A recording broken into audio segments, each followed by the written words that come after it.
Hai sahabat Kompas.com, proses persidangan terdakwa pembunuhan Brigadir Yosua hingga kini masih terus berjalan. Selain para terdakwa yang salah satunya mantan petinggi Polri, sosok majelis hakim juga tak lepas dari perhatian publik nih. Masyarakat merasa majelis hakim bersikap cukup tegas terhadap kasus yang satu ini. Ini terlihat dari sidang terdakwa Barada Eliezer yang menghadirkan saksi ART Ferdi Sambo, Susi, pada Senin 31 Oktober 2022. Dalam sidang tersebut, majelis hakim berulang kali mencecar Susi soal kesaksiannya. Salah satu contohnya ketika Susi bercerita soal kejadian di Magelang. Menurut Ketua Majelis Hakim, Wahyu Iman Santoso, cerita Susi soal insiden Putri Chandrawati pingsan itu tak masuk akal. Bahkan, majelis hakim yang merasa keterangan Susi berubah-ubah langsung mengancam akan memidanakannya. Pada waktu saudara Putri pindah, saudara juga ikut? Ikut.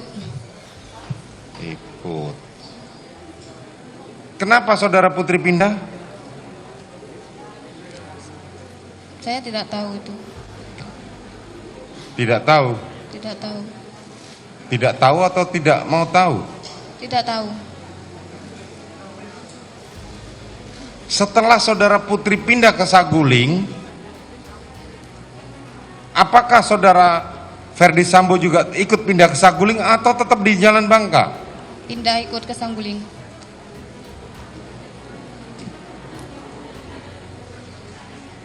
Yang ini saudara cepat jawabnya. Yang tadi jawabnya lupa. Mana yang benar, saudara disumpah loh.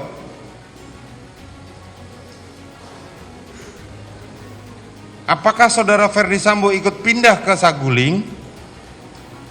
Ikut. Kalau saudaranya, keterangan saudara berbeda dengan yang lain, saudara bisa dipidanakan loh.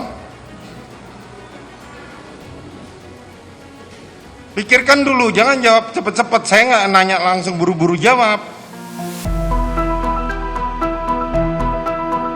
Nah, karena hal inilah sosok Wahyu Iman Santoso dan para anggota majelis hakim pun membuat publik penasaran.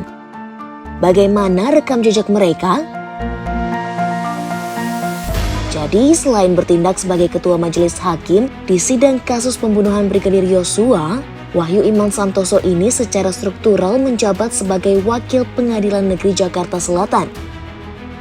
Sebelum di Pengadilan Negeri Jakarta Pusat, Wahyu tercatat pernah menduduki sejumlah posisi di Lembaga Peradilan Indonesia, seperti Ketua Pengadilan Negeri Denpasar, Ketua Pengadilan Negeri Kediri kelas 1B, hingga Ketua Pengadilan Negeri kelas 1A Batam. Selain sidang kasus pembunuhan Brigadir Yosua, Wahyu Iman Santoso juga tercatat pernah memimpin sejumlah sidang lainnya. Salah satunya yakni sidang gugatan pra-peradilan yang diajukan Bupati Mimika, Eltinus Omaleng, yang kala itu ditetapkan tersangka oleh KPK. Namun, oleh Wahyu, gugatan pra-peradilan itu ditolak. Oh iya, selain Wahyu Iman Santoso, ada juga dua majelis hakim lainnya yang bertindak sebagai hakim anggota di kasus Ferdi Sambo. Mereka adalah Morgan Simanjuntak dan Alimin Ribut Sujono.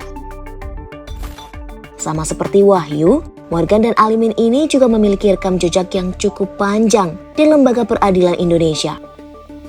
Namun dua putusan yang cukup menyita perhatian publik adalah ketika Morgan menolak pra-peradilan yang diajukan mantan Direktur Utama PT Pelindo II, R. Jalino, serta Alimin yang juga sempat menolak permohonan perkawinan beda agama. Ngomong-ngomong, gimana ya dengan harta kekayaan ketiga hakim ini? Nah, menurut laporan harta kekayaan pejabat negara atau LHKPN KPK per 2021, sosok Wahyu Iman Santoso tercatat memiliki harta kekayaan paling banyak. Ia memiliki total harta kekayaan sebanyak 12 miliar rupiah. Dengan nominal tertinggi ada pada tanah bangunan yang mencapai 7,9 miliar rupiah. Kemudian untuk Morgan dan Alimin, total harta kekayaan keduanya ternyata tak terpaut jauh.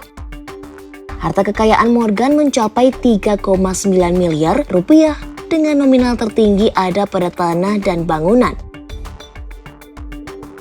Sementara, harta kekayaan Alimin mencapai 1,8 miliar rupiah dengan nominal tertinggi juga ada pada tanah dan bangunan.